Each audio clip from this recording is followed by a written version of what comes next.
পরীদের জাদুকরি উড়ন্ত লিপস্টিক। বাহ, ওখানে কি চলছে? এটা কি? হিনা, কোথায় যাচ্ছে? বৃষ্টি হচ্ছে, তাড়াতাড়ি লাঠি বেঁধে এখান থেকে চলে যাও। মা, 1 মিনিট অপেক্ষা করো। দেখো, ওখানে কিছু একটা আছে। হিনা যখন সেই চকচকে জিনিসটা তুলে নেয় এবং তার দিকে তাকায়, তখন তার চোখ বড় বড় হয়ে যায়। তুমি কি আমাকে বলবে তুমি কি খুঁজে পেয়েছো? তোমার হাতে কি আছে? সোনার মুদ্রা আছে? এটা সোনার মুদ্রা না মা, কিন্তু এর চেয়েও অনেক বেশি। আমি এতদিন ধরে তোমাকে একটা লিপস্টিক আনতে বলছি, কিন্তু তুমি এটা আমার জন্য পাওনি। কিন্তু তাতে কিচ্ছু আসে যায় না। ঈশ্বর আমার কথা শুনেছেন এবং তিনি আমাকে এই লিপস্টিক দিয়েছেন। দেখো, এটা কত সুন্দর। বন্ধুরা, তোমরা যারা যারা তোমাদের মাকে ভালোবাসো তারা অবশ্যই চ্যানেলটিকে সাবস্ক্রাইব করো। তুমি কি পাগল হয়ে গেছো? আমাদের বাড়িতে খাবারের অভাব, আর তুমি লিপস্টিক নিয়ে চিন্তিত? চলো, এটা নিয়ে যাই। আজ আমি এটা বাজারে বিক্রি করে রেশন আনবো। মনে হচ্ছে এটা কোনো রাজার আমলের লিপস্টিক। বাজারে এর জন্য আমি ভালো টাকা পাবো। তুমি এটা কি বলো মা? এতদিন তুমি কিনে দাওনি, আর আজ কিনা তুমি এটা বিক্রি করার কথা ভাবছো? আমি এটা হতে দেব না। আমি এটা আমার কাছে রাখবো। হ্যাঁ, ঠিক আছে ঠিক আছে, এটা তোমার কাছে রাখো। এখন তাড়াতাড়ি এটা রেখে কাঠ সংগ্রহ করো, না হলে আজ আমাদের ক্ষুধার্ত ঘুমাতে হবে। এরপরে হিনা আর তার মা মিলে কাঠ সংগ্রহ করে বাজারে বিক্রি করে এবং যা টাকা পায় তা দিয়ে কিছু রেশন কিনে বাড়ি আনে। এটাই ছিল তাদের নিত্যদিনের কাজ। হিনার যখন 2 বছর বয়স, তখন তার বাবা এই পৃথিবী ছেড়ে চলে যান। তারপর থেকে আজ পর্যন্ত হিনার মা কাঠ বিক্রি করে তাকে বড় করছেন। হিনার বাড়িতে একজন বৃদ্ধা দিদিমা ছিলেন, যিনি সবসময় তাকে রূপকথার গল্প বলতেন। হিনা, আমি তোমার দাদির ওষুধ আনতে বাজারে যাচ্ছি। ততক্ষণে তুমি তোমার ঘরে সব কাজ শেষ করে ফেলো। আর হ্যাঁ, বৃষ্টি হচ্ছে, বৃষ্টির আগে এই কাঠের গুঁড়িগুলো শুকিয়ে ঘরে রাখো। ঠিক আছে মা। মা, বাজার থেকে ফিরে আসার জন্য আমার জন্য নতুন জুতা কিনে এনে দিও। আমার জুতা ছিঁড়ে গেছে। হ্যাঁ হ্যাঁ, যেন আমি একটা টাকার গাছ লাগিয়েছি, যেখানে থেকে আমি প্রতিদিন টাকা তুলে তোমার দাদির নাতনির চাহিদা পূরণ করতে পারি। আমি অনেক কষ্টে খাবারের জন্য টাকা জোগাড় করি, তার উপর আমার এই বৃদ্ধা মহিলার বোঝাও বহন করছি। আর আজকাল তোমারও রাগও বাড়ছে। আমি খুব পরিশ্রম করি। এখন তোমার ইচ্ছা পূরণের জন্য কি আমার মরে যাওয়া উচিত? মা, আমি কিচ্ছু চাই না। এই বলে হিনা কাঁদতে কাঁদতে সেখান থেকে চলে গেল। হতভাগা মেয়ে, তোমার ভাগ্যের জন্য ওই দরিদ্র মেয়েটিকে দোষ দিও না। তার দোষ কি? সে আমার রাজকন্যা। এটা নাও, এটা আমার পুরনো নূপুর। যাও, এটা বিক্রি করে হিনার জন্য জুতা নিয়ে এসো। মা, তুমি এই নূপুর তোমার কাছে রেখেছিলে, কিন্তু যখন আমি চিকিৎসার জন্য তোমার কাছে নূপুর চাচ্ছিলাম, তুমি বলেছিলে যে তোমার নূপুর হারিয়ে গেছে। আমি এটা আমার নাতনির জন্য রেখেছিলাম। এখন চাও? আর হ্যাঁ, আসার সময় আমার নাতনির জন্য জিলিপিও নিয়ে এসো। হিনা জিলিপি খুব পছন্দ করে। ঠিক আছে, তাহলে এখন তুমি যাও। তাকে নিয়ে তোমারে খুব বেশি ভাববার দরকার নেই। আমার নাতনি একজন রাজকন্যা, এবং রাজকন্যার কখনো কোনো কিছুর অভাব হয় না। এই বৃদ্ধ মহিলার সাথে কথা বলা অর্থহীন। হিনের মা রাগ করে বাজারে যায়। এদিকে হিনাও গিয়ে কাঁদতে কাঁদতে পাহাড়ে বসে থাকে। ঈশ্বর, আমার ভাগ্যে কেন এটা লেখা আছে? আমি কেন সব সময় সবকিছুর জন্য আকুল থাকি? ছোটবেলা থেকে আজ পর্যন্ত সবাই আমাকে ঠাট্টা করেছে, আমার দাড়িচুল নিয়ে মজা করেছে, আমার কখনো খারাপ লাগেনি। কিন্তু আজও আমার মা আমাকে তিরস্কার করেছে। যাই হোক, আমার মা ঠিকই বলেছিলেন। তিনি আমাদের জন্য এত পরিশ্রম করেন, আর আমি চাইলেও তার জন্য কিচ্ছু করতে পারছি না। ভাবছিলাম পড়াশোনা করে কিছু একটা করব, তাহলে সবার সমস্যা দূর হয়ে যাবে। কিন্তু আমার কাছে নোটবুক, বই কেনার টাকা নেই। ইউনিফর্ম আর জুতো কেনার টাকাও নেই। এমন জীবনের চেয়ে মৃত্যু ভালো। আমি মতো গরিব মানুষের জীবনযাপন করতে চাই না। ঈশ্বর, আমি এভাবে বাঁচতে চাই না। এই কথা বলে হিনা পাহাড় থেকে লাফিয়ে পড়ে, কিন্তু কিছুক্ষণের মধ্যেই সে বাতাসে ভাসতে শুরু করে। তার পকেটে থাকা লিপস্টিকটি খুব বড় লিপস্টিকে পরিণত হয়েছিল এবং এর বড় ডানা ছিল, এবং হিনা আরামে বসে আকাশ উপভোগ করছিল। বাহ! এর মানে হলো আমার এই লিপস্টিকটা একটি উড়ন্ত জাদুর লিপস্টিক। অনেক ধন্যবাদ জাদুর লিপস্টিক, অনেক ধন্যবাদ। বাতাসে উঠতে অনেক মজা। এখান থেকে পৃথিবী কত সুন্দর দেখাচ্ছে। অনেক মজা, খুব মজা হচ্ছে। আমি খুব মজা করছি। হিনা বাতাসে অনেক উপভোগ করছিল। তখন তার কানে একটা আওয়াজ ভেসে আসে, আমাকে বাঁচাও, আমাকে বাঁচাও, কেউ আমাদের বাঁচাও। আরে, এই জঙ্গল থেকে এই শব্দটা কিসের? ম্যাজিক লিপস্টিক, আমার মনে হচ্ছে কিছু একটা সমস্যা। আমাকে ওই শব্দের কাছে নিয়ে যাও। ও ঈশ্বর, এই সব কি? এই জঙ্গলের ভেতরে বাচ্চারা আছে। কেউ দয়া করে আমাকে বাঁচাও। মা, বাবা, তোমরা সবাই কোথায় আছো? আমাদেরকে বাঁচাও, আমাদের বাঁচাও। চুপ থাকো, চুপ থাকো। এখন যদি কোনো বাচ্চা কাঁদে আমি তার মাথা ভেঙে ফেলবো। তোমরা সবাই কেঁদে আমার মাথা নষ্ট করেছো। 1 মিনিট অপেক্ষা করো। হ্যাঁ প্রিন্সিপাল ম্যাডাম, বলো। দেখো কালিয়া, আমার সাথে তোমার যতই শত্রুতা থাকুক না কেন, তাই না, আমার বাচ্চাদের ছেড়ে দাও। এইসবের মধ্যে তাদের কোনো দোষ নেই। ওদের যেতে দাও, ওদের ছেড়ে দাও। যতক্ষণ না তুমি তোমার পুরো সম্পত্তি আমার কাছে হস্তান্তর করো, ততক্ষণ আমি কাউকে ছাড়বো না। আর হ্যাঁ, আমার সাথে বুদ্ধিমান হওয়ার চেষ্টা করো না, না হলে আমি কি করতে পারি তা বুঝতে পারো। ঠিক আছে, আমি তোমার সব কথা শুনতে প্রস্তুত। আমি আমার সমস্ত জিনিসপত্র তোমার কাছে হস্তান্তর করব। ঠিক আছে, তাড়াতাড়ি করো। তারপর আমাকে তার ছবি পাঠাও, তবেই আমি এই বাচ্চাদের ছেড়ে দিব। জাদুকরি উড়ন্ত লিপস্টিক, চলো ওকে একটা শিক্ষা দেই। এই বলে হিনা একটা বড় পাথর নিয়ে লোকটাকে মারে। আরে, তুমি কে? হয়তো তুমি জানো না আমি কে। তুমি একটা অকেজো আর অলস মানুষ। এই বলে হিনা লোকটার কাছ থেকে বন্দুকটা কেড়ে নিয়ে ফেলে দেয়। দেখো, তোমরা সবাই ভয় পেও না। আমরা অনেক, আর সে একা। আমরা ওর মুখোমুখি হতে পারি। চলো ওকে মারি। এই কথাগুলো শুনে সব বাচ্চারা মিলে লোকটাকে মারধর করে। তারপর লোকটা ভয় পেয়ে সেখান থেকে পালাতে শুরু করে। তারপর আবার তার বন্দুকটা খুঁজে পায়। তোমরা সবাই থামো। তোমরা কি ভেবেছিলে যে একটা সাধারণ মেয়ে তোমাদের বাঁচাবে? না, এখন এই মেয়ের কারণে তোমাদের সবাইকে মেরে ফেলা হবে। কিন্তু সবার আগে আমি তোমাকে মেরে ফেলবো। তুমি এখানে এসে আমার পুরো খেলা নষ্ট করে দিয়েছো। ওই লোকটা হিনাকে মারতে শুরু করার সাথে সাথেই একটা পরী সেখানে এসে ওই লোকটাকে মেরে ফেলে। হিনা, ভয় পেও না। আমি অন্য জগতের তারাপরি। আমি প্রথমে তোমার কাছ থেকে অন্য জগতে আমার জাদুকরি উড়ন্ত লিপস্টিকটা কেড়ে নিতে এখানে এসেছিলাম। কিন্তু তোমার সাহস দেখে আমি খুব খুশি। মনে হচ্ছে তুমি এই জাদুকরি উড়ন্ত লিপস্টিকের আসল মালিক। হিনা, যাও, আজ থেকে এই জাদুকরি উড়ন্ত লিপস্টিক তোমার। তুমি এই সব বাচ্চাদের এখনই তার স্কুলে নিয়ে যাও, যাও। এই বলে পরি সেখান থেকে অদৃশ্য হয়ে গেল। ও জাদুকরি লিপস্টিক, আমাদের সকল বাচ্চাদের স্কুলে নিয়ে যাও।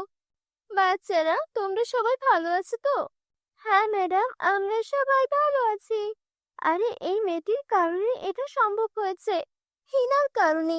যদি হিনা সময় মতো না আসতো, তাহলে আমাদের সকলের কি হতো জানি না ম্যাডাম। হিনা মা, তুমি যা করেছো আমাদের কখনোই সেই উপকার শোধ করতে পারবো না। সত্যিই তুমি একজন সাহসী মেয়ে, এবং আমি তোমাকে প্রতিশ্রুতি দিচ্ছি যে আমাদের স্কুল সারা জীবন তোমার পড়াশোনার সমস্ত খরচ বহন করবে। এইভাবে প্রিন্সিপাল ম্যাডাম তাকে তার স্কুলে বিনামূল্যে পড়াশোনা করার প্রতিশ্রুতি দেন এবং তাকে অনেক পুরস্কারও দেন। তো বন্ধুরা, আমাদের এই জাদুকরি গল্পটি তোমাদের কেমন লাগলো মন্তব্য করে আমাকে বলো। যদি গল্পটি তোমাদের ভালো লেগে থাকে তাহলে ভিডিওটিতে লাইক করতে ভুলো না এবং চ্যানেলটি সাবস্ক্রাইব করে দাও বন্ধুরা। জাদুকরি লেহেঙ্গার পরীর জাদু। ছোট্ট একটি গ্রামে বিথি তার সৎ মায়ের সাথে বাস করত। তিথি একদিন ঘুমের মধ্যে স্বপ্নে দেখে সে একটা রূপকথার জগতে চলে গেছে। আরে বাহ, কত সুন্দর একটা জায়গা এটা। এখানে তো সবকিছুই জাদুকরি। ওয়াও, গাছটা কত সুন্দর লাগছে। হ্যাঁ বিথি, এটা একটা জাদুকরি গাছ, আর তুমি এখন সেই জগতে আছো। কি? জাদুকরি জগৎ? আমি সত্যি সত্যি জাদুকরি জগতে এসেছি। সঙ্গীতা একটু সামনে এগিয়ে যায় আর দেখতে পায় এক অসাধারণ সুন্দর লেহেঙ্গার গাছ। আরে বাহ, এটা তো জাদুকরি লেহেঙ্গার গাছ। আমার তো পরার মতো কাপড়ও নেই। এখনই এই গাছ থেকে সুন্দর কিছু লেহেঙ্গা তুলে নিই। আরে, এটা কি? এটা ছিঁড়ছে না কেন? নিচে নেমে আয়। আরে, এটা তো আরো উপরে উঠে গেল। বন্ধুরা, তোমরা যারা যারা গল্পটি দেখছো, তোমাদের নাম কমেন্ট করে আমাদেরকে জানিয়ে দিও, কারণ তোমাদের নাম দিয়ে তৈরি হবে আমাদের পরবর্তী কার্টুন ভিডিও। ঠিক তখনই বিথির কানে তার সৎ মায়ের গলা ভেসে আসে। আরে ও রানী, আজও ঘুমাতেই থাকবি নাকি? উঠে ঘরের কাজকর্ম করবি না? সব সময় কুম্ভকর্ণের মতো ঘুমায়। বিথি তখন মনে মনে বলতে থাকে, কি সুন্দর স্বপ্ন ছিল।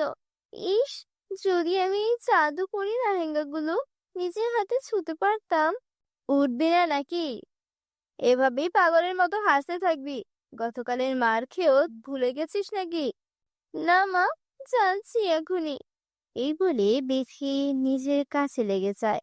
ঠিক তখনই তার সৎ বোন অনন্যা ঘুম থেকে ওঠে। আরে, 10টা বেজে গেছে। আজ আমাকে শপিং এ যেতে হবে। তাড়াতাড়ি গোসল করে আসি। তারপর অনন্যা একটা ড্রেস নিয়ে বিথিকে বলে, শোন কাজের মেয়ে, আমার এই ড্রেসটা ভালো করে আয়রন করে দে। আমি গোসল করতে চাচ্ছি। ভালো করে আয়রন করবি, না হলে মাকে বলে আবার তোকে মার খাওয়াবো। এই বলে অনন্যা গোসল করতে চলে যায়। বিথি তাড়াতাড়ি অনন্যার ড্রেস আয়রন করে দেয়।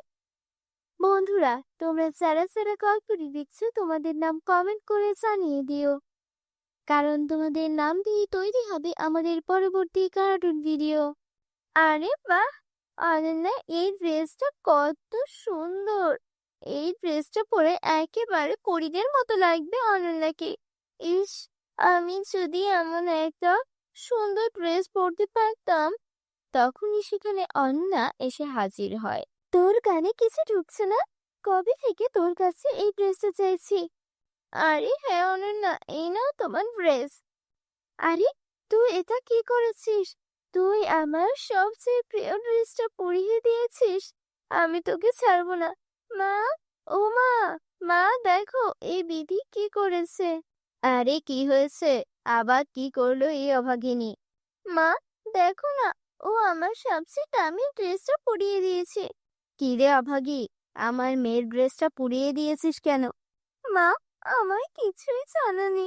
আমি শুধু আয়রন করছিলাম, আমি ড্রেসটা পরাইনি মা। একে তো ভুল করিস, তারপর আবার মিথ্যে বলিস। দেখছি তোর জিভ অনেক বেশি চলছে। দাঁড়া, তোকে এক্ষুনি দেখাচ্ছি।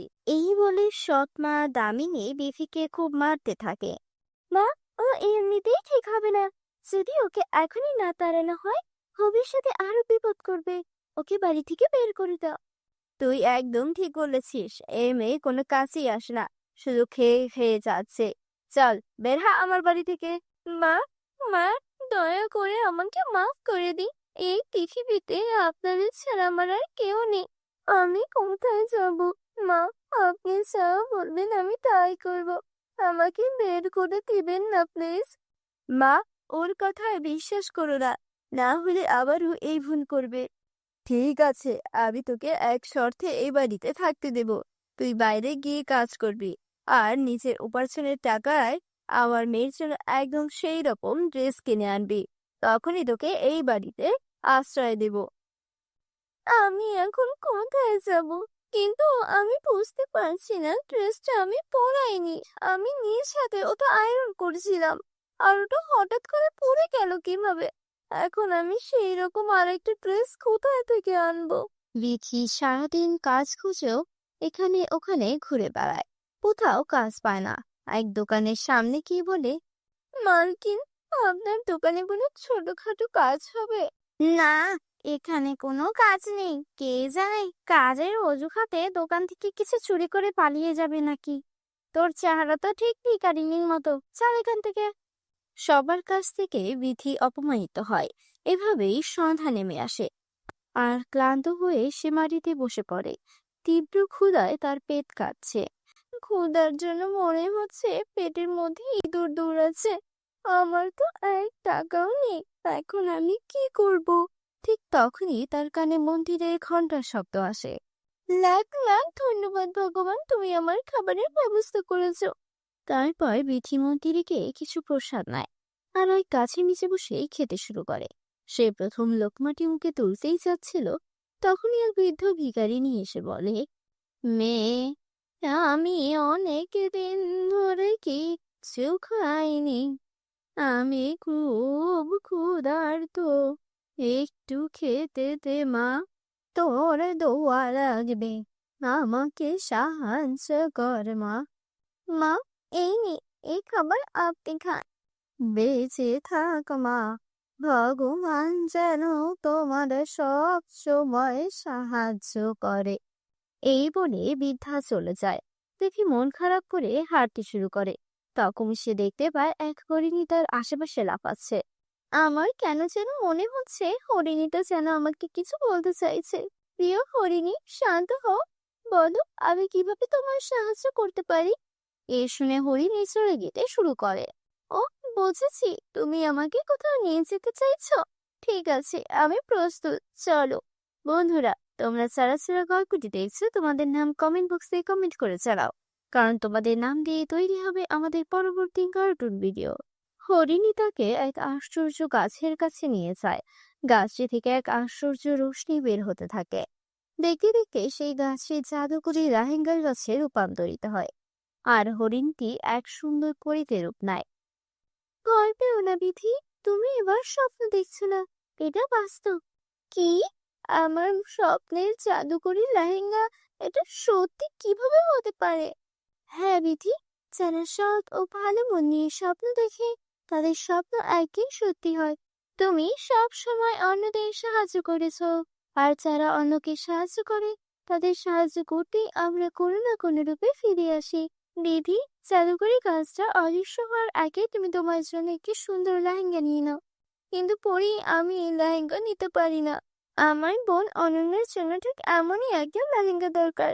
ওর প্রিয় লেহেঙ্গাটা আমার ভুলে পড়ে গিয়েছিল। সাদাসিধে সঙ্গীতা, সেই ড্রেসটা তুমি পরাওনি। তুমি যখন সেটা আয়রন করে অনন্যাকে পরতে দিয়েছিলে, ঠিক তখনই সে সেটা পাল্টে দিয়েছে, যাতে সে তোমাকে বাড়ি থেকে বের করে দিতে পারে। কি? অনন্যা আমার সঙ্গে এমন করলো কেন? চিন্তা করো না, সব ঠিক হয়ে যাবে। এই নাও অনন্যার ড্রেস। এখন তুমি গাছ থেকে নিজের জন্য একটা সুন্দর লেহেঙ্গা নিয়ে নাও। তারপর বিথি লেহেঙ্গা নিয়ে পরীকে ধন্যবাদ জানিয়ে ফিরে আসে। তুই কোথা থেকে এলি? তোর হাতে এত সুন্দর লেহেঙ্গা কোথা থেকে এলো? অনন্যা, এই লেহেঙ্গা আমার, এটা আমাকে জাদুকর পরিয়ে দিয়েছেন। আর এই নাও তোমার ড্রেস। মা, দেখো তো, এটা কোথা থেকে যেন চুরি করে নিয়ে এসেছে। না অনন্যা, এমন বলো না, আমি সত্যি বলছি, এটা আমাকে জাদুকরি পরিয়ে দিয়েছেন। ভালো, তাহলে দে লেহেঙ্গাটা, আমি এটা পরবো। না অনন্যা, তুমি এটা পরতে পারবে না। তুই আমায় আটকাবি? এই বলে অনন্যা লেহেঙ্গা পরে দেয়। মা, অনন্যাকে থামান, না হলে বড় বিপদ হয়ে যাবে। আর তখনই ভিতর থেকে অনন্যার চিৎকার আসে। মা, মা, আমার মুখে সাদা কালো দাগ হয়ে গেল। এটা এই লেহেঙ্গার কারণে হয়েছে। এখন এটা আমার শরীর থেকেও সরছে না। মা, কিছু করো। কি রে অভাগিনী, তুই লেহেঙ্গায় কি জাদুটোনা করে এনেছিস যে আমার মেয়ের এই দশা? মা, আমি আগেই বলেছিলাম এই লেহেঙ্গা শুধু আমার জন্য। এখন শুধু জাদুকরি গাছে এর উত্তর দিতে পারবে, চলো আমার সঙ্গে। তারা সবাই সেই গাছের কাছে যায়। পরি বলে, এটা তোমার মেয়ের কর্মফলের ফল। লোভী ও মিথ্যাবাদীদের এই পরিণতি হয়। তোমার মা আমি মিলে পৃথিবীর উপর অনেক অত্যাচার করেছো, এটা তারই শাস্তি। জাদুকরি গাছ, দয়া করে এদের ক্ষমা করে দিন। ও আমার মা, ও আমার বোন। যদি ওদের কোনো ভুল হয়ে থাকে তাহলে তার শাস্তি আমায় দিন, কিন্তু ওদের মাফ করে দিন। এই কথা শুনে অনন্যা ও তার মা নিজেদের ভুল বুঝতে পারে আর সঙ্গীতার কাছে ক্ষমা চায়। তারপর জাদুকরি গাছ অনন্যাকে আগের অবস্থায় ফিরিয়ে দেয়। সবাই একসাথে আনন্দে বসবাস করতে থাকে।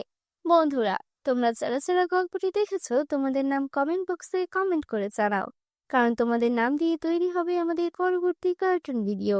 আমাদের চ্যানেলে নতুন হয়ে থাকলে চ্যানেলকে সাবস্ক্রাইব করতে ভুলো না যেন। পরীর জাদুর ঘাসের বিয়ের শাড়ি। অনেকদিন আগের কথা। এক গ্রামে বিথি ও রোকায়া নামের দুই বান্ধবী বাস করত। বিথির বাবা ছিল সবচেয়ে ধনী। তাদের বাড়িতে সবকিছুই লাক্সারিয়াস ছিল। বিথি একদিন রোকেয়ার সঙ্গে কথা বলছিল। তখন রোকেয়া বলে, তোর বাবা তো আবারও বিদেশে গেছে, এবার তোর জন্য কি আনবে? এবার তো আমার বাবা বলেছে আমার জন্য সোনার একটা শাড়ি নিয়ে আসবে। আমার তো বিয়ে ঠিক হয়ে গেছে, তার জন্য বাবার ইচ্ছা আমি যেন সোনার শাড়ি পরি বিয়ে করে। তোরও তো বিয়ে ঠিক হয়ে গেছে, তোর বিয়েতে তুই কিসের শাড়ি পরবি? জানি না রে, আমার বাবা আমার জন্য যা ব্যবস্থা করবে আমি তাই পরবো। আমার এসব নিয়ে কোনো চিন্তা নেই। হ্যাঁ, তোর বাবা মা তো অনেক গরিব, তারা সামান্য কাজ করে। সেই কাজ করে তারা কিভাবে বা সংসার চালাবে? আর তোর বিয়েতে এত কিছু কিভাবে বা ম্যানেজ করবে? তুই কি চাস আমি আমার বাবাকে বলি তোর বিয়ের জন্য কিছু টাকা দিতে? না না, তুই আমার বান্ধবী, তুই বলেছিস এতেই আমি খুশি। আমার জন্য তোকে কিছুই করতে হবে না। আমি চাই আমার বিয়েতে সব কিছুই আমার বাবা মা করুক।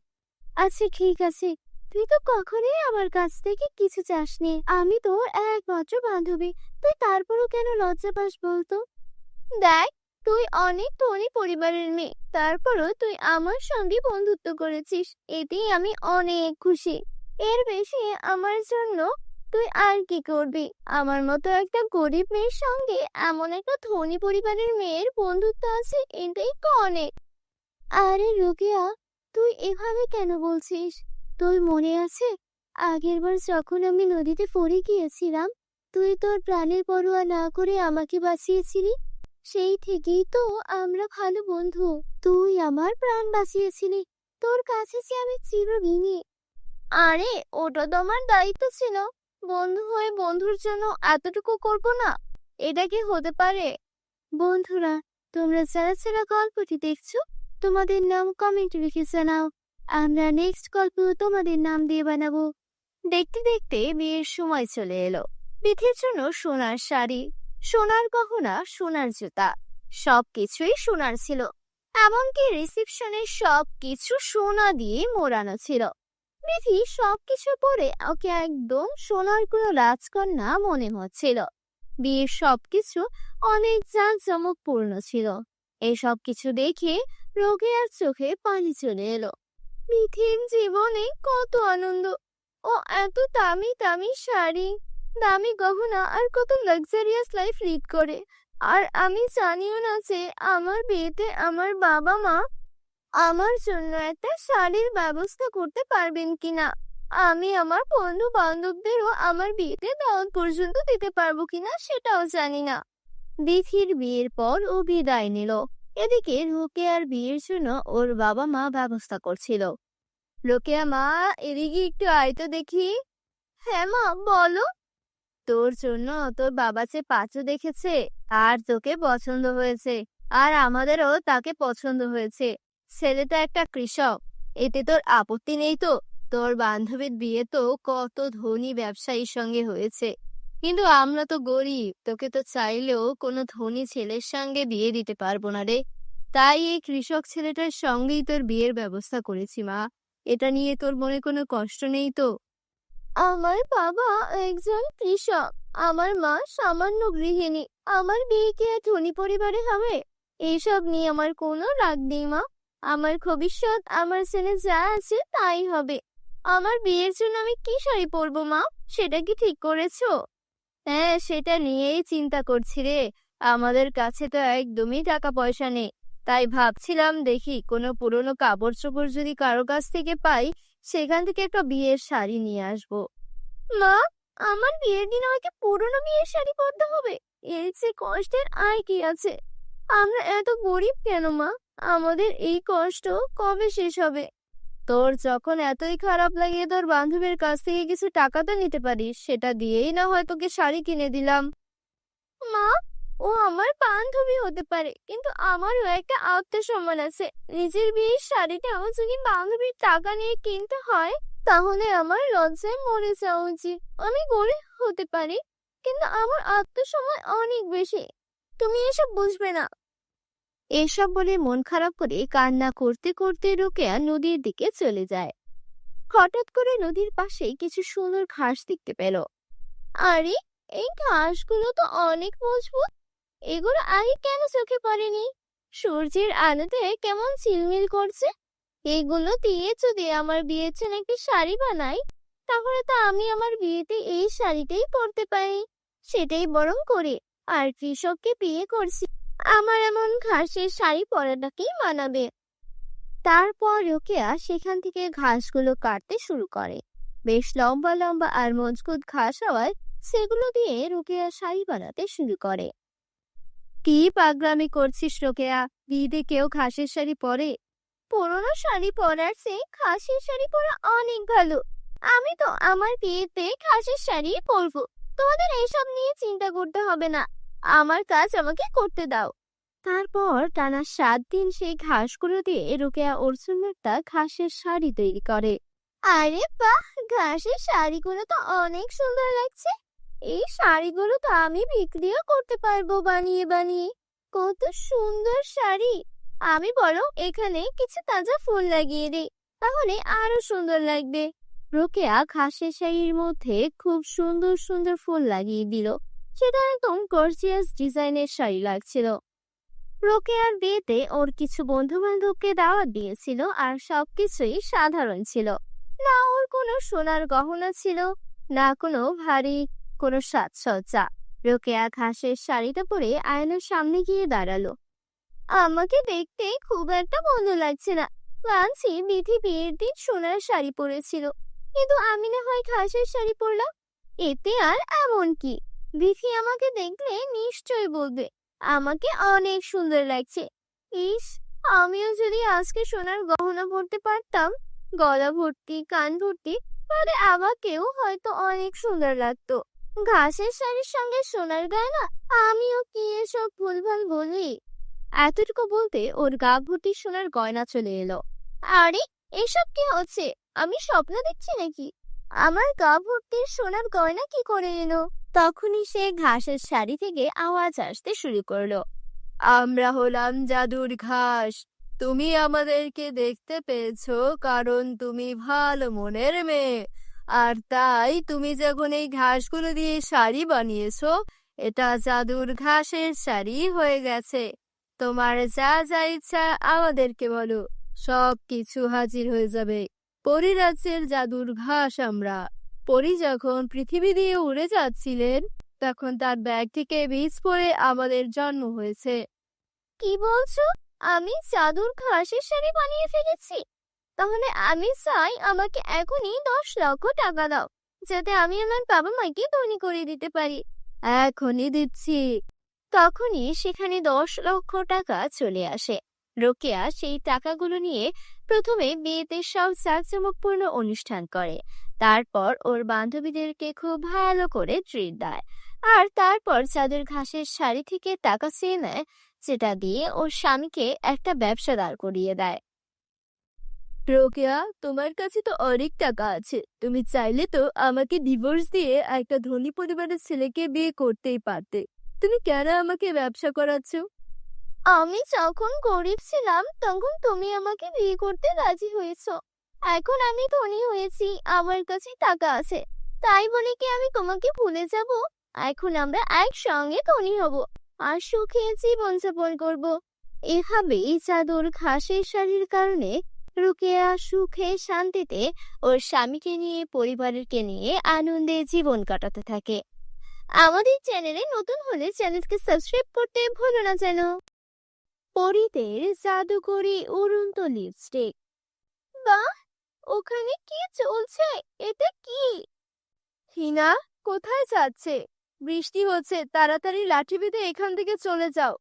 মা, 1 মিনিট অপেক্ষা করো, দেখো ওখানে কিছু একটা আছে। হিনা যখন সেই চকচকে জিনিসটা তুলে নেয় এবং তার দিকে তাকায়, তখন তার চোখ বড় বড় হয়ে যায়। তুমি কি আমাকে বলবে তুমি কি খুঁজে পেয়েছো? তোমার হাতে কি আছে? সোনার মুদ্রা আছে? এটা সোনার মুদ্রা না মা, কিন্তু এর চেয়েও অনেক বেশি। আমি এতদিন ধরে তোমাকে একটা লিপস্টিক আনতে বলছি, কিন্তু তুমি এটা আমার জন্য পাওনি। কিন্তু তাতে কিচ্ছু আসে যায় না। ঈশ্বর আমার কথা শুনেছেন এবং তিনি আমাকে এই লিপস্টিক দিয়েছেন। দেখো এটা কত সুন্দর। বন্ধুরা, তোমরা যারা যারা তোমাদের মাকে ভালোবাসো তারা অবশ্যই চ্যানেলটিকে সাবস্ক্রাইব করো। তুমি কি পাগল হয়ে গেছো? আমাদের বাড়িতে খাবারের অভাব, আর তুমি লিপস্টিক নিয়ে চিন্তিত? চলো এটা নিয়ে যাই। আজ আমি এটা বাজারে বিক্রি করে রেশন আনবো। মনে হচ্ছে এটা কোনো রাজার আমলের লিপস্টিক। বাজারে এর জন্য আমি ভালো টাকা পাবো। তুমি এটা কি বলো মা? এতদিন তুমি কিনে দাওনি, আর আজ কিনা তুমি এটা বিক্রি করার কথা ভাবছো? আমি এটা হতে দেব না। আমি এটা আমার কাছে রাখবো। হ্যাঁ, ঠিক আছে ঠিক আছে, এটা তোমার কাছে রাখো। এখন তাড়াতাড়ি এটা রেখে কাঠ সংগ্রহ করো, না হলে আজ আমাদের ক্ষুধার্ত ঘুমাতে হবে।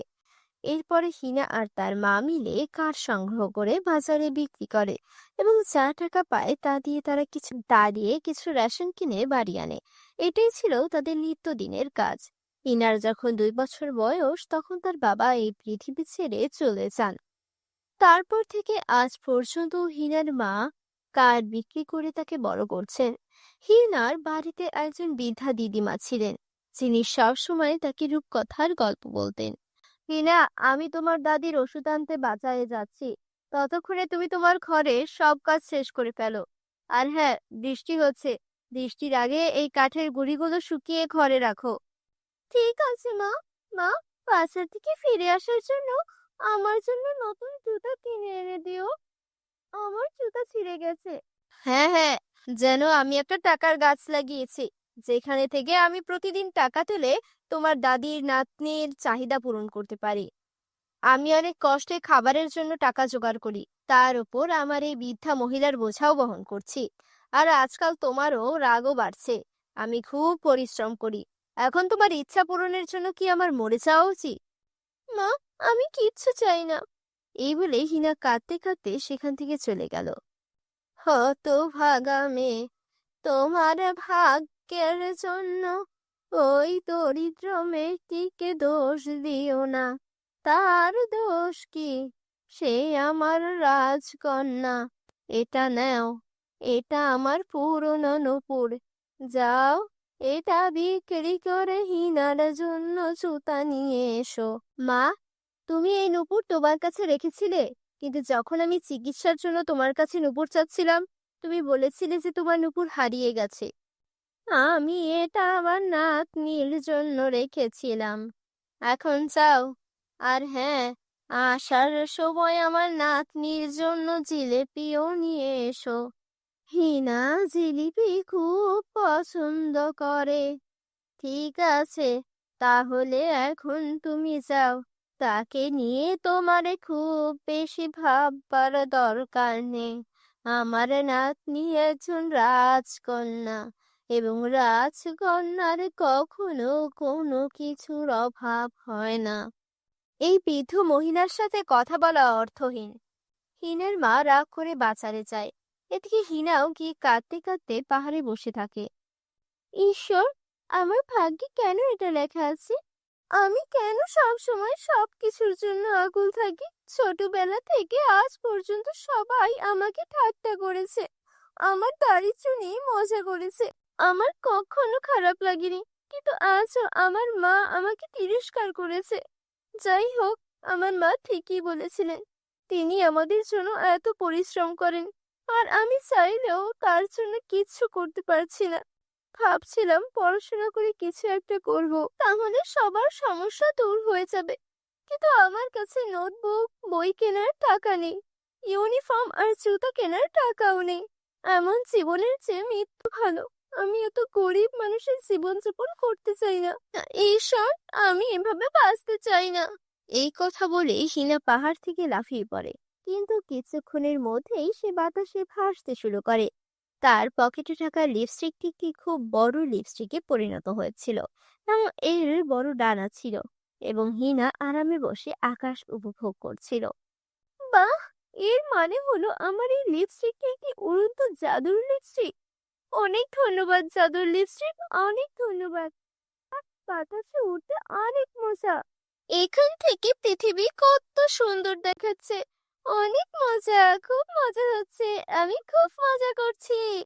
হিনা বাতাসে অনেক উপভোগ করছিল। তখন তার কানে একটা আওয়াজ ভেসে আসে, আমাকে বাঁচাও, আমাকে বাঁচাও, কেউ আমাদের বাঁচাও। আরে এই জঙ্গল থেকে এই শব্দটা কিসের? ম্যাজিক লিপস্টিক, আমার মনে হচ্ছে কিছু একটা সমস্যা। আমাকে ওই শব্দের কাছে নিয়ে যাও। ও ঈশ্বর, এই সব কি? এই জঙ্গলের ভেতরে বাচ্চারা আছে। কেউ দয়া করে আমাকে বাঁচাও। মা বাবা, তোমরা সবাই কোথায় আছো? আমাদেরকে বাঁচাও, আমাদের বাঁচাও। চুপ থাকো, চুপ থাকো। এখন যদি কোনো বাচ্চা কাঁদে আমি তার মাথা ভেঙে ফেলবো। তোমরা সবাই কেঁদে আমার মাথা নষ্ট করেছো। 1 মিনিট অপেক্ষা করো। হ্যাঁ প্রিন্সিপাল ম্যাডাম, বলো। দেখো কালিয়া, আমার সাথে তোমার যতই শত্রুতা থাকুক না কেন, তাই না, আমার বাচ্চাদের ছেড়ে দাও। এইসবের মধ্যে তাদের কোনো দোষ নেই। ওদের যেতে দাও, ওদের ছেড়ে দাও। যতক্ষণ না তুমি তোমার পুরো সম্পত্তি আমার কাছে হস্তান্তর করো, ততক্ষণ আমি কাউকে ছাড়বো না। আর হ্যাঁ, আমার সাথে বুদ্ধিমান হওয়ার চেষ্টা করো না, না হলে আমি কি করতে পারি তা বুঝতে পারো। ঠিক আছে, আমি তোমার সব কথা শুনতে প্রস্তুত।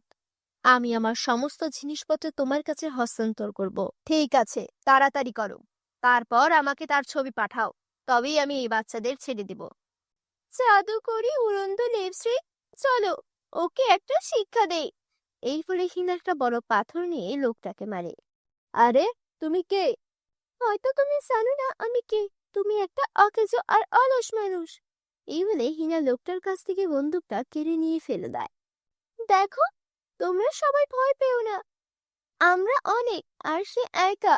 আমরা ওর মুখোমুখি হতে পারি। চলো ওকে মারি। এই কথাগুলো শুনে সব বাচ্চারা মিলে লোকটাকে মারধর করে। তারপর লোকটা ভয় পেয়ে সেখান থেকে পালাতে শুরু করে। তারপর আবার তার বন্দুকটা খুঁজে পায়। তোমরা সবাই থামো। তোমরা কি ভেবেছিলে যে একটা সাধারণ মেয়ে তোমাদের বাঁচাবে? না, এখন এই মেয়ের কারণে তোমাদের সবাইকে মেরে ফেলা হবে। কিন্তু সবার আগে আমি তোমাকে মেরে ফেলবো। তুমি এখানে এসে আমার পুরো খেলা নষ্ট করে দিয়েছো। ওই লোকটা হিনাকে মারতে শুরু করার সাথে সাথেই একটা পরী সেখানে এসে ওই লোকটাকে মেরে ফেলে। হিনা, ভয় পেও না। আমি অন্য জগতের তারাপরি। আমি প্রথমে তোমার কাছ থেকে অন্য জগতে আমার জাদুকরি উড়ন্ত লিপস্টিকটা কেড়ে নিতে এখানে এসেছিলাম, কিন্তু তোমার সাহস দেখে আমি খুব খুশি। মনে হচ্ছে তুমি এই জাদুকরি উড়ন্ত লিপস্টিকের আসল মালিক। হিনা, যাও, আজ থেকে এই জাদুকরি উড়ন্ত লিপস্টিক তোমার। তুমি এই সব বাচ্চাদের এখনই তার স্কুলে নিয়ে যাও, যাও। এই বলে পরি সেখান থেকে অদৃশ্য হয়ে গেল। ও জাদুকরি লিপস্টিক, আমাদের সকল বাচ্চাদের স্কুলে নিয়ে যাও। বাচ্চারা, তোমরা সবাই ভালো আছো তো? হ্যাঁ ম্যাডাম, আমরা সবাই ভালো আছি। আরে এই মেয়েটির কারণে এটা সম্ভব হয়েছে, হিনার কারণে। যদি হিনা সময় মতো না আসতো, তাহলে আমাদের সকলের কি হতে জানি না ম্যাডাম। হিনা মা, তুমি যা করেছো আমাদের কখনোই সেই উপকার শোধ করতে পারবো না। সত্যিই তুমি একজন সাহসী মেয়ে, এবং আমি তোমাকে প্রতিশ্রুতি দিচ্ছি যে আমাদের স্কুল সারা জীবন তোমার পড়াশোনার সমস্ত খরচ বহন করবে। এইভাবে প্রিন্সিপাল ম্যাডাম তাকে তার স্কুলে বিনামূল্যে পড়াশোনা করার প্রতিশ্রুতি দেন এবং তাকে অনেক পুরস্কারও দেন। তো বন্ধুরা, আমাদের এই জাদুকরি গল্পটি তোমাদের কেমন লাগলো মন্তব্য করে আমাকে বলো। যদি গল্পটি তোমাদের ভালো লেগে থাকে তাহলে ভিডিওটিতে লাইক করতে ভুলো না, এবং চ্যানেলটি সাবস্ক্রাইব করে দাও বন্ধুরা। জাদুকরি লেহেঙ্গার পরীর জাদু। ছোট্ট একটি গ্রামে বিথি তার সৎ মায়ের সাথে বাস করত। তিথি একদিন ঘুমের মধ্যে স্বপ্নে দেখে সে একটা রূপকথার জগতে চলে গেছে। আরে বাহ, কত সুন্দর একটা জায়গা এটা। এখানে তো সবকিছুই জাদুকরি। ওয়াও, গাছটা কত সুন্দর লাগছে। হ্যাঁ বিথি, এটা একটা জাদুকরি গাছ, আর তুমি এখন সেই জগতে আছো। কি? জাদুকরি জগৎ? আমি সত্যি সত্যি জাদুকরি জগতে এসেছি। সঙ্গীতা একটু সামনে এগিয়ে যায় আর দেখতে পায় এক অসাধারণ সুন্দর লেহেঙ্গার গাছ। আরে বাহ, এটা তো জাদুকরি লেহেঙ্গার গাছ। আমার তো পরার মতো কাপড়ও নেই, এখনই এই গাছ থেকে সুন্দর কিছু লেহেঙ্গা তুলে নেই। আরে এটা কি? এটা ছিঁড়ছে না কেন? নিচে নেমে আয়। আরে এটা তো আরো উপরে উঠে গেল। বন্ধুরা, তোমরা যারা যারা গল্পটি দেখছো, তোমাদের নাম কমেন্ট করে আমাদেরকে জানিয়ে দিও, কারণ তোমাদের নাম দিয়ে তৈরি হবে আমাদের পরবর্তী কার্টুন ভিডিও। ঠিক তখনই বিথির কানে তার সৎ মায়ের গলা ভেসে আসে। আরে ও রানী, আজও ঘুমাতেই থাকবি নাকি? উঠে ঘরের কাজকর্ম করবি না? সব সময় কুম্ভকর্ণের মতো ঘুমায়। বিথি তখন মনে মনে বলতে থাকে, কি সুন্দর স্বপ্ন ছিল। ইস, যদি আমি এই জাদুকরি লেহেঙ্গাগুলো নিজের হাতে ছুঁতে পারতাম। উঠবি না নাকি? এভাবেই পাগলের মতো হাসতে থাকবি? গতকালের মার খেয়েও ভুলে গেছিস নাকি? না মা, যাচ্ছি এখনই। এই বলে বিথি নিজের কাছে লেগে যায়। ঠিক তখনই তার সৎ বোন অনন্যা ঘুম থেকে ওঠে। আরে 10টা বেজে গেছে, আজ আমাকে শপিং এ যেতে হবে, তাড়াতাড়ি গোসল করে আসি। তারপর অনন্যা একটা ড্রেস নিয়ে বিথিকে বলে, শোন কাজের মেয়ে, আমার এই ড্রেসটা ভালো করে আয়রন করে দে, আমি গোসল করতে চাচ্ছি।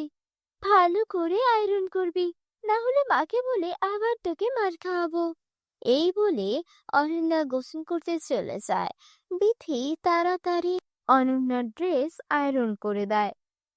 বন্ধুরা, তোমরা যারা যারা গল্পটি দেখছো, তোমাদের নাম কমেন্ট করে জানিয়ে দিও, কারণ তোমাদের নাম দিয়ে তৈরি হবে আমাদের পরবর্তী কার্টুন ভিডিও। আরে বাহ, অনন্যা, এই ড্রেসটা কত সুন্দর। এই ড্রেসটা পরে একেবারে পরীদের মতো লাগবে অনন্যাকে। ইস, আমি যদি এমন একটা সুন্দর ড্রেস পরতে পারতাম। তখনই সেখানে অনন্যা এসে হাজির হয়। তোর কানে কিছু ঢুকছে না? কবে থেকে তোর কাছে এই ড্রেসটা চাইছি। আরে হ্যাঁ অনন্যা, এই নাও তোমার ড্রেস। আরে তুই এটা কি করেছিস? তুই আমার সবচেয়ে প্রিয় ড্রেসটা পরিয়ে দিয়েছিস। আমি তোকে ছাড়বো না। মা, ও মা, মা দেখো এই বিধি কি করেছে। আরে কি হয়েছে? আবার কি করলো এই অভাগিনী? মা দেখো না, ও আমার সবচেয়ে দামি ড্রেসটা পরিয়ে দিয়েছে। কি রে অভাগী, আমার মেয়ের ড্রেসটা পুড়িয়ে দিয়েছিস কেন? মা, আমার কিছুই জানা নেই, আমি শুধু আয়রন করছিলাম, আমি ড্রেসটা পরাইনি মা। একে তো ভুল করিস, তারপর আবার মিথ্যে বলিস। দেখছি তোর জিভ অনেক বেশি চলছে, দাঁড়া তোকে এক্ষুনি দেখাচ্ছি। এই বলে সৎ মা দামিনী বিথিকে খুব মারতে থাকে। মা, ও এমনিতেই ঠিক হবে না, যদি ওকে এখনই না তাড়ানো হয় ভবিষ্যতে আরো বিপদ করবে। ওকে বাড়ি থেকে বের করে দাও। তুই একদম ঠিক বলেছিস, এই মেয়ে কোনো কাজই আসে না, শুধু খেয়ে খেয়ে যাচ্ছে। চল বের হ আমার বাড়ি থেকে। মা, মা, দয়া করে আমাকে মাফ করে দিন। এই পৃথিবীতে আপনাদের ছাড়া আমার আর কেউ নেই। আমি কোথায় যাব? মা, আপনি যা বলবেন আমি তাই করব। আমাকে বের করে দিবেন না প্লিজ। মা, ওর কথায় বিশ্বাস করো না, না হলে আবারও এই ভুল করবে। ঠিক আছে, আমি তোকে এক শর্তে এই বাড়িতে থাকতে দেব। তুই বাইরে গিয়ে কাজ করবি, আর নিজের উপার্জনের টাকায় আমার মেয়ের জন্য একদম সেই রকম ড্রেস কিনে আনবি। তখনই তোকে এই বাড়িতে আশ্রয় দেব। আমি এখন কোথায় যাব? কিন্তু আমি বুঝতে পারছি না, ড্রেসটা আমি পরাইনি, আমি নিজ হাতে ওটা আয়রন করেছিলাম, আর ওটা হঠাৎ করে পরে গেল কিভাবে? এখন আমি সেই রকম আরেকটা ড্রেস কোথায় থেকে আনবো? বিথি সারাদিন কাজ খুঁজেও এখানে ওখানে ঘুরে বেড়ায়, কোথাও কাজ পায় না। এক দোকানের সামনে গিয়ে বলে, মালকিন, আপনার দোকানে কোনো ছোটখাটো কাজ হবে? না, এখানে কোনো কাজ নেই। কে জানে কাজের অজুহাতে দোকান থেকে কিছু চুরি করে পালিয়ে যাবে নাকি। তোর চেহারা তো ঠিক ভিখারিনীর মতো, চল এখান থেকে। সবার কাছ থেকে বিথি অপমানিত হয়। এভাবেই সন্ধ্যা নেমে আসে আর ক্লান্ত হয়ে সে মাটিতে বসে পড়ে। তীব্র ক্ষুধায় তার পেট কাঁপছে। ক্ষুধার জন্য মনে হচ্ছে পেটের মধ্যে ইঁদুর দৌড়াচ্ছে। আমার তো 1 টাকাও নেই, এখন আমি কি করব? ঠিক তখনই তার কানে মন্দিরের ঘন্টার শব্দ আসে। লাখ লাখ ধন্যবাদ ভগবান, তুমি আমার খাবারের ব্যবস্থা করেছো। তারপর বিথি মন্ত্রীকে কিছু প্রসাদ নেয় আর ওই গাছের নিচে বসে খেতে শুরু করে। সে প্রথম লোকমাটি মুখে তুলতেই যাচ্ছিল, তখনই এক বৃদ্ধ ভিখারিনী এসে বলে, মেয়ে, আমি অনেক দিন ধরে কিচ্ছু খাইনি, আমি খুব ক্ষুধার্ত, একটু খেতে দে মা, তোর দোয়া লাগবে, আমাকে সাহায্য কর মা। মা, এই নে, এই খাবার আপনি খান। বেঁচে থাক মা, ভগবান যেন তোমার সব সময় সাহায্য করে। এই বলে বৃদ্ধা চলে যায়। দেখি মন খারাপ করে হাঁটতে শুরু করে। তখন সে দেখতে পায় এক হরিণী তার আশেপাশে লাফাচ্ছে। আমার কেন যেন মনে হচ্ছে হরিণীটা যেন আমাকে কিছু বলতে চাইছে। প্রিয় হরিণী, শান্ত হও, বলো আমি কিভাবে তোমার সাহায্য করতে পারি। এই শুনে হরিণী চলে যেতে শুরু করে। ও, বুঝেছি, তুমি আমাকে কোথাও নিয়ে যেতে চাইছো। ঠিক আছে, আমি প্রস্তুত, চলো। বন্ধুরা, তোমরা যারা যারা গল্পটি দেখছো তোমাদের নাম কমেন্ট বক্সে কমেন্ট করে জানাও, কারণ তোমাদের নাম দিয়ে তৈরি হবে আমাদের পরবর্তী কার্টুন ভিডিও। হরিণী তাকে এক আশ্চর্য গাছের কাছে নিয়ে যায়। গাছটি থেকে এক আশ্চর্য রোশনি বের হতে থাকে। দেখতে দেখতে সেই গাছটি জাদুকরি রাহেঙ্গার গাছে রূপান্তরিত হয় আর হরিণটি এক সুন্দর পরীতে রূপ নেয়। গল্পেও না বিধি, তুমি এবার স্বপ্ন দেখছো না, এটা বাস্তব। কি? আমার স্বপ্নের জাদুকরি লেহেঙ্গা, এটা সত্যি কিভাবে হতে পারে? হ্যাঁ বিধি, যারা সৎ ও ভালো মন নিয়ে স্বপ্ন দেখে তাদের স্বপ্ন একই সত্যি হয়। তুমি সব সময় অন্যদের সাহায্য করেছো, আর যারা অন্যকে সাহায্য করে তাদের সাহায্য করতে আমরা কোনো না কোনো রূপে ফিরে আসি। বিধি, জাদুকরি কাজটা অদৃশ্য হওয়ার আগে তুমি তোমার জন্য একটি সুন্দর লেহেঙ্গা নিয়ে নাও। কিন্তু পরি, আমি এই লেহেঙ্গা নিতে পারি না। আমার বোন অনন্যার জন্য ঠিক এমনই একটা লেহেঙ্গা দরকার। ওর প্রিয় লেহেঙ্গাটা আমার ভুলে পড়ে গিয়েছিল। সাদাসিধে সঙ্গীতা, সেই ড্রেসটা তুমি পরাওনি। তুমি যখন সেটা আয়রন করে অনন্যাকে পরতে দিয়েছিলে, ঠিক তখনই সে সেটা পাল্টে দিয়েছে, যাতে সে তোমাকে বাড়ি থেকে বের করে দিতে পারে। কি? অনন্যা আমার সঙ্গে এমন করলো কেন? চিন্তা করো না, সব ঠিক হয়ে যাবে। এই নাও অনন্যার ড্রেস। এখন তুমি গাছ থেকে নিজের জন্য একটা সুন্দর লেহেঙ্গা নিয়ে নাও। তারপর বিথি লেহেঙ্গা নিয়ে পরীকে ধন্যবাদ জানিয়ে ফিরে আসে। তুই কোথা থেকে এলি? তোর হাতে এত সুন্দর লেহেঙ্গা কোথা থেকে এলো? অনন্যা, এই লেহেঙ্গা আমার, এটা আমাকে জাদুকর পরিয়ে দিয়েছেন। আর এই নাও তোমার ড্রেস। মা, দেখো তো, এটা কোথা থেকে যেন চুরি করে নিয়ে এসেছে। না অনন্যা, এমন বলো না, আমি সত্যি বলছি, এটা আমাকে জাদুকরই পরিয়ে দিয়েছেন। ভালো, তাহলে দে এই লেহেঙ্গাটা, আমি এটা পরবো। না অনন্যা, তুমি এটা পরতে পারবে না। তুই আমায় আটকাবি? এই বলে অনন্যা লেহেঙ্গা পরে দেয়। মা, অনন্যাকে থামান, না হলে বড় বিপদ হয়ে যাবে। আর তখনই ভিতর থেকে অনন্যার চিৎকার আসে। মা, মা, আমার মুখে সাদা কালো দাগ হয়ে গেল। এটা এই লেহেঙ্গার কারণে হয়েছে। এখন এটা আমার শরীর থেকেও সরছে না। মা, কিছু করো। কি রে অভাগিনী, তুই লেহেঙ্গায় কি জাদুটোনা করে এনেছিস যে আমার মেয়ের এই দশা? মা, আমি আগেই বলেছিলাম এই লেহেঙ্গা শুধু আমার জন্য। এখন শুধু জাদুকরি গাছে এর উত্তর দিতে পারবে, চলো আমার সঙ্গে। তারা সবাই সেই গাছের কাছে যায়। পরি বলে, এটা তোমার মেয়ের কর্মফলের ফল। লোভী ও মিথ্যাবাদীদের এই পরিণতি হয়। তোমার মা আমি মিলে পৃথিবীর উপর অনেক অত্যাচার করেছো, এটা তারই শাস্তি। জাদুকরি গাছ, দয়া করে এদের ক্ষমা করে দিন। ও আমার মা, ও আমার বোন। যদি ওদের কোনো ভুল হয়ে থাকে তাহলে তার শাস্তি আমায় দিন, কিন্তু ওদের মাফ করে দিন। এই কথা শুনে অনন্যা ও তার মা নিজেদের ভুল বুঝতে পারে আর সঙ্গীতার কাছে ক্ষমা চায়। তারপর জাদুকরি গাছ অনন্যাকে আগের অবস্থায় ফিরিয়ে দেয়। সবাই একসাথে আনন্দে বসবাস করতে থাকে। বন্ধুরা, তোমরা যারা যারা গল্পটি দেখেছো তোমাদের নাম কমেন্ট বক্সে কমেন্ট করে জানাও, কারণ তোমাদের নাম দিয়ে তৈরি হবে আমাদের পরবর্তী কার্টুন ভিডিও। আমাদের চ্যানেলে নতুন হয়ে থাকলে চ্যানেলকে সাবস্ক্রাইব করতে ভুলো না যেন। পরীর জাদুর ঘাসের বিয়ের শাড়ি। অনেকদিন আগের কথা। এক গ্রামে বিথি ও রোকায়া নামের দুই বান্ধবী বাস করত। বিথির বাবা ছিল সবচেয়ে ধনী। তাদের বাড়িতে সবকিছুই লাক্সারিয়াস ছিল। বিথি একদিন রোকেয়ার সঙ্গে কথা বলছিল। তখন রোকেয়া বলে, তোর বাবা তো আবারও বিদেশে গেছে, এবার তোর জন্য কি আনবে? এবার তো আমার বাবা বলেছে আমার জন্য সোনার একটা শাড়ি নিয়ে আসবে। আমার তো বিয়ে ঠিক হয়ে গেছে, তার জন্য বাবার ইচ্ছা আমি যেন সোনার শাড়ি পরি বিয়ে করে। তোরও তো বিয়ে ঠিক হয়ে গেছে, তোর বিয়েতে তুই কিসের শাড়ি পরবি? জানি না রে, আমার বাবা আমার জন্য যা ব্যবস্থা করবে আমি তাই পরবো। আমার এসব নিয়ে কোনো চিন্তা নেই। হ্যাঁ, তোর বাবা মা তো অনেক গরিব, তারা সামান্য কাজ করে। সেই কাজ করে তারা কিভাবে বা সংসার চালাবে? আর তোর বিয়েতে এত কিছু কিভাবে বা ম্যানেজ করবে? তুই কি চাস আমি আমার বাবাকে বলি তোর বিয়ের জন্য কিছু টাকা দিতে? না না, তুই আমার বান্ধবী, তুই বলেছিস এতেই আমি খুশি। আমার জন্য তোকে কিছুই করতে হবে না। আমি চাই আমার বিয়েতে সব কিছুই আমার বাবা মা করুক। আচ্ছা ঠিক আছে, তুই তো কখনোই আমার কাছ থেকে কিছু চাসনি। আমি তোর একমাত্র বান্ধবী, তুই তারপরও কেন লজ্জা পাস বলতো? দেখ, তুই অনেক ধনী পরিবারের মেয়ে, তারপরও তুই আমার সঙ্গে বন্ধুত্ব করেছিস, এতেই আমি অনেক খুশি। এর বেশি আমার জন্য তুই আর কি করবি?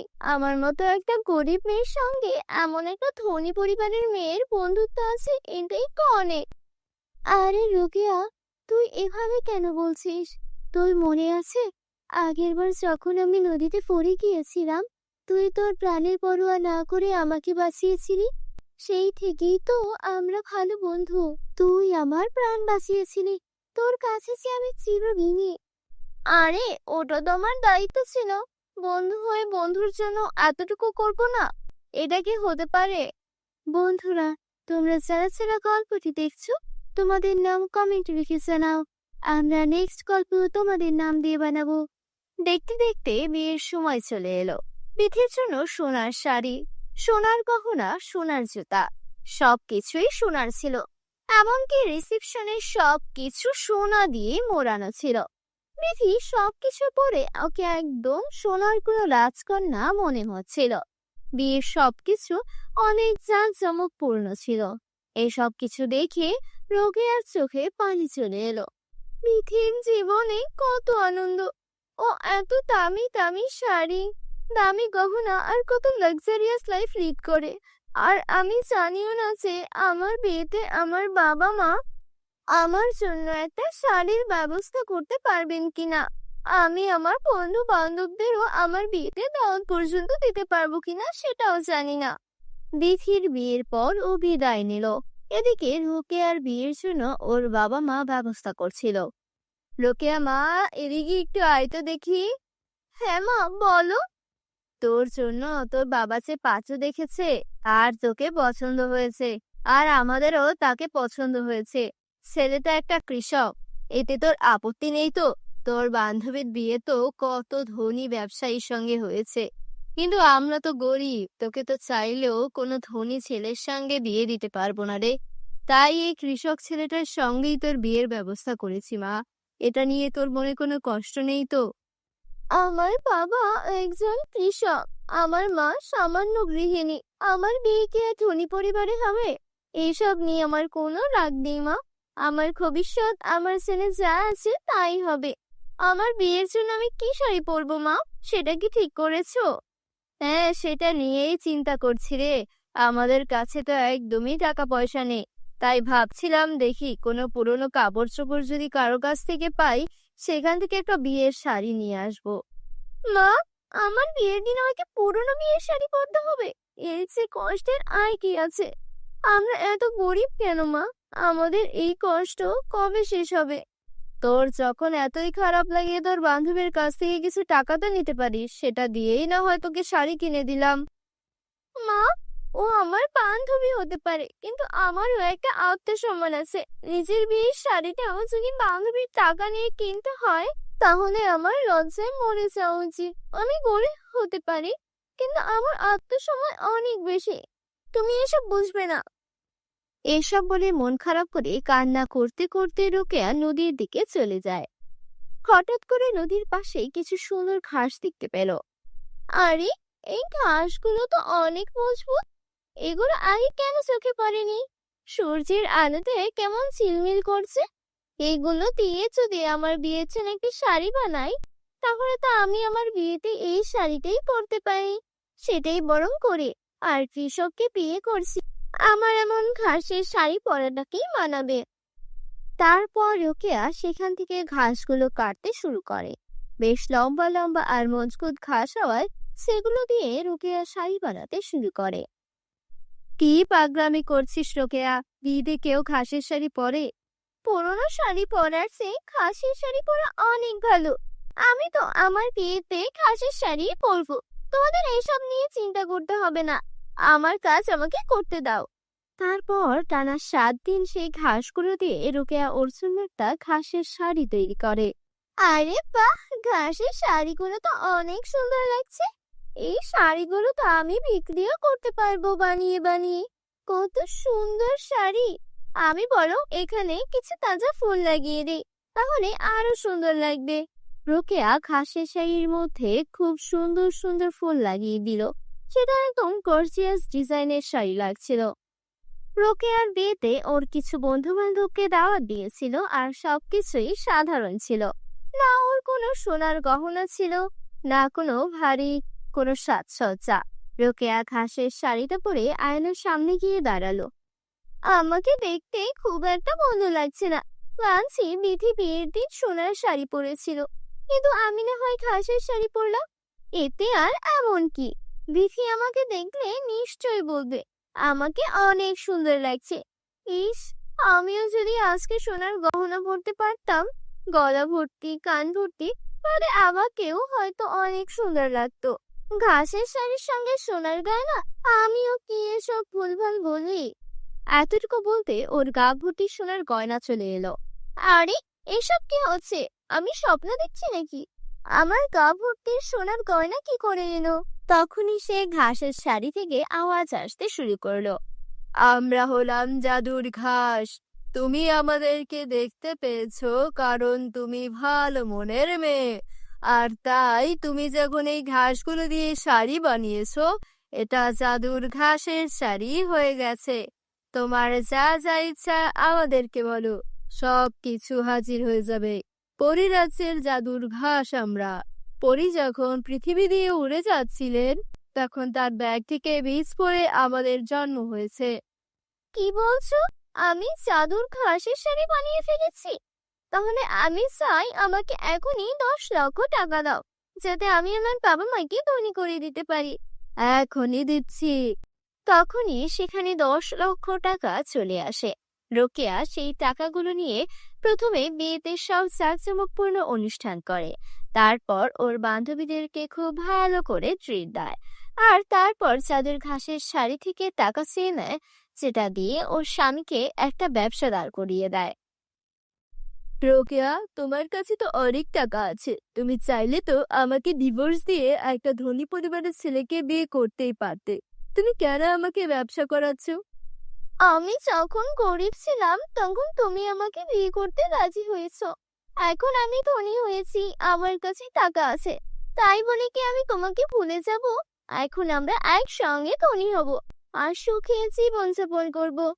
এভাবেই জাদুর ঘাসের শাড়ির কারণে রোকেয়া সুখে শান্তিতে ওর স্বামীকে নিয়ে পরিবারকে নিয়ে আনন্দে জীবন কাটাতে থাকে। আমাদের চ্যানেলে নতুন হলে চ্যানেলকে সাবস্ক্রাইব করতে ভুলো না যেন। জাদুকরি লেহেঙ্গার পরীর জাদু। ছোট্ট একটি গ্রামে বিথি তার সৎ মায়ের সাথে বাস করত। তিথি একদিন ঘুমের মধ্যে স্বপ্নে দেখে সে একটা রূপকথার জগতে চলে গেছে। আরে বাহ, কত সুন্দর একটা জায়গা এটা।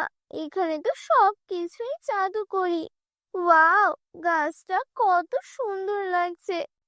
হ্যাঁ বিথি, এটা একটা জাদুকরি গাছ, আর তুমি এখন সেই জগতে আছো।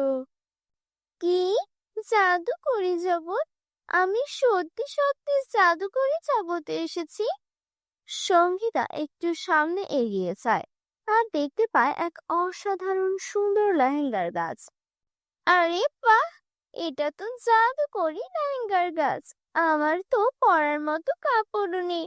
এখনই এই গাছ থেকে সুন্দর কিছু লেহেঙ্গা তুলে নিই। আরে, এটা কি? এটা ছিঁড়ছে না কেন? নিচে নেমে আয়। আরে, এটা তো আরো উপরে উঠে গেল।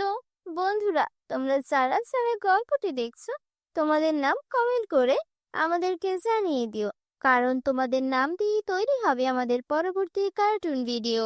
ঠিক তখনই বিথির কানে তার সৎ মায়ের গলা ভেসে আসে। আরে ও রানী, আজও ঘুমাতেই থাকবি নাকি? উঠে ঘরের কাজকর্ম করবি না? সব সময় কুম্ভকর্ণের মতো ঘুমায়। বিথি তখন মনে মনে বলতে থাকে, কি সুন্দর স্বপ্ন ছিল। ইস, যদি আমি এই জাদুকরি লেহেঙ্গাগুলো নিজের হাতে ছুঁতে পারতাম। উঠবি না নাকি? এভাবেই পাগলের মতো হাসতে থাকবি? গতকালের মার খেয়েও ভুলে গেছিস নাকি? না মা, যাচ্ছি এখনই। এই বলে বিথি নিজের কাছে লেগে যায়। ঠিক তখনই তার সৎ বোন অনন্যা ঘুম থেকে ওঠে। আরে, 10টা বেজে গেছে। আজ আমাকে শপিং এ যেতে হবে। তাড়াতাড়ি গোসল করে আসি। তারপর অনন্যা একটা ড্রেস নিয়ে বিথিকে বলে, শোন কাজের মেয়ে, আমার এই ড্রেসটা ভালো করে আয়রন করে দে। আমি গোসল করতে চাচ্ছি। ভালো করে আয়রন করবি, না হলে মাকে বলে আবার তোকে মার খাওয়াবো। এই বলে অনন্যা গোসল করতে চলে যায়। বিথি তাড়াতাড়ি অনন্যার ড্রেস আয়রন করে দেয়। বন্ধুরা, তোমরা যারা যারা গল্পটি দেখছো, তোমাদের নাম কমেন্ট করে জানিয়ে দিও, কারণ তোমাদের নাম দিয়ে তৈরি হবে আমাদের পরবর্তী কার্টুন ভিডিও। আরে বাহ, অনন্যা, এই ড্রেসটা কত সুন্দর। এই ড্রেসটা পরে একেবারে পরীদের মতো লাগবে অনন্যাকে। ইস, আমি যদি এমন একটা সুন্দর ড্রেস পরতে পারতাম। তখনই সেখানে অনন্যা এসে হাজির হয়। তোর কানে কিছু ঢুকছে না? কবে থেকে তোর কাছে এই ড্রেসটা চাইছি। আরে হ্যাঁ অনন্যা, এই নাও তোমার ড্রেস। আরে, তুই এটা কি করেছিস? তুই আমার সবচেয়ে প্রিয় ড্রেসটা পরিয়ে দিয়েছিস। আমি তোকে ছাড়বো না। মা, ও মা, মা দেখো এই বিধি কি করেছে। আরে কি হয়েছে? আবার কি করলো এই অভাগিনী? মা, দেখো না, ও আমার সবচেয়ে দামি ড্রেসটা পরিয়ে দিয়েছে। কি রে অভাগী, আমার মেয়ের ড্রেসটা পুড়িয়ে দিয়েছিস কেন? মা, আমার কিছুই জানা নেই। আমি শুধু আয়রন করছিলাম, আমি ড্রেসটা পরাইনি মা। একে তো ভুল করিস, তারপর আবার মিথ্যে বলিস। দেখছি তোর জিভ অনেক বেশি চলছে। দাঁড়া, তোকে এক্ষুনি দেখাচ্ছি। এই বলে সৎ মা দামিনী বিফিকে খুব মারতে থাকে। মা, ও এমনিতেই ঠিক হবে না। যদি ওকে এখনই না তাড়ানো হয়, ভবিষ্যতে আরো বিপদ করবে। ওকে বাড়ি থেকে বের করে দাও। তুই একদম ঠিক বলেছিস, এই মেয়ে কোনো কাছেই আসে না, শুধু খেয়ে খেয়ে যাচ্ছে। চল বের হ আমার বাড়ি থেকে। মা, মা, দয়া করে আমাকে মাফ করে দিন। এই পৃথিবীতে আপনাদের ছাড়া আমার আর কেউ নেই। আমি কোথায় যাব? মা, আপনি যা বলবেন আমি তাই করব। আমাকে বের করে দিবেন না প্লিজ। মা, ওর কথায় বিশ্বাস করো না, না হলে আবারও এই ভুল করবে। ঠিক আছে, আমি তোকে এক শর্তে এই বাড়িতে থাকতে দেব। তুই বাইরে গিয়ে কাজ করবি, আর নিজের উপার্জনের টাকায় আমার মেয়ের জন্য একদম সেই রকম ড্রেস কিনে আনবি। তখনই তোকে এই বাড়িতে আশ্রয় দেব। আমি এখন কোথায় যাব? কিন্তু আমি বুঝতে পারছি না, ড্রেসটা আমি পরাইনি। আমি নিজ হাতে ওটা আয়রন করেছিলাম, আর ওটা হঠাৎ করে পরে গেল কিভাবে? এখন আমি সেই রকম আরেকটা ড্রেস কোথায় থেকে আনবো? বিথি সারাদিন কাজ খুঁজেও এখানে ওখানে ঘুরে বেড়ায়, কোথাও কাজ পায় না। এক দোকানের সামনে কি বলে, মালকিন, আপনার দোকানে কোনো ছোটখাটো কাজ হবে? না, এখানে কোনো কাজ নেই, কে জানে কাজের অজুহাতে দোকান থেকে কিছু চুরি করে পালিয়ে যাবে নাকি। তোর চেহারা তো ঠিক ভিখারিনীর মতো, চল এখান থেকে। সবার কাছ থেকে বিথি অপমানিত হয়। এভাবেই সন্ধ্যা নেমে আসে, আর ক্লান্ত হয়ে সে মাটিতে বসে পড়ে। তীব্র ক্ষুধায় তার পেট কাঁপছে। ক্ষুধার জন্য মনে হচ্ছে পেটের মধ্যে ইঁদুর দৌড়াচ্ছে। আমার তো 1 টাকাও নেই, এখন আমি কি করব? ঠিক তখনই তার কানে মন্দিরের ঘন্টার শব্দ আসে। লাখ লাখ ধন্যবাদ ভগবান, তুমি আমার খাবারের ব্যবস্থা করেছো। তারপর বিথি মন্দিরীকে কিছু প্রসাদ নেয়, আর ওই গাছের নিচে বসেই খেতে শুরু করে। সে প্রথম লোকমাটি মুখে তুলতেই যাচ্ছিল, তখনই এক বৃদ্ধ ভিখারিনী এসে বলে, মেয়ে, আমি অনেক দিন ধরে কিচ্ছু খাইনি, আমি খুব ক্ষুধার্ত, একটু খেতে দে মা, তোর দোয়া লাগবে, আমাকে সাহায্য কর মা। মা, এই নে, এই খাবার আপনি খান। বেঁচে থাক মা, ভগবান যেন তোমার সব সময় সাহায্য করে। এই বলে বৃদ্ধা চলে যায়। দেখি মন খারাপ করে হাঁটতে শুরু করে। তখন সে দেখতে পায় এক হরিণী তার আশেপাশে লাফাচ্ছে। আমার কেন যেন মনে হচ্ছে হরিণীটা যেন আমাকে কিছু বলতে চাইছে। প্রিয় হরিণী, শান্ত হও, বলো আমি কিভাবে তোমার সাহায্য করতে পারি। এ শুনে হরিণী চড়ে যেতে শুরু করে। ও, বুঝেছি, তুমি আমাকে কোথাও নিয়ে যেতে চাইছো। ঠিক আছে, আমি প্রস্তুত, চলো। বন্ধুরা, তোমরা যারা যারা গল্পটি দেখছো, তোমাদের নাম কমেন্ট বক্সে কমেন্ট করে জানাও, কারণ তোমাদের নাম দিয়ে তৈরি হবে আমাদের পরবর্তী কার্টুন ভিডিও। হরিণী তাকে এক আশ্চর্য গাছের কাছে নিয়ে যায়। গাছটি থেকে এক আশ্চর্য রোশনি বের হতে থাকে। দেখতে দেখতে সেই গাছটি জাদুকরি রাহেঙ্গার গাছে রূপান্তরিত হয়, আর হরিণটি এক সুন্দর পরীতে রূপ নেয়। ভয় পেও না বিথি, তুমি এবার স্বপ্ন দেখছো না, এটা বাস্তব। কি? আমার স্বপ্নের জাদুকরি লেহেঙ্গা, এটা সত্যি কিভাবে হতে পারে? হ্যাঁ বিথি, যারা সৎ ও ভালো মন নিয়ে স্বপ্ন দেখে, তাদের স্বপ্ন একই সত্যি হয়।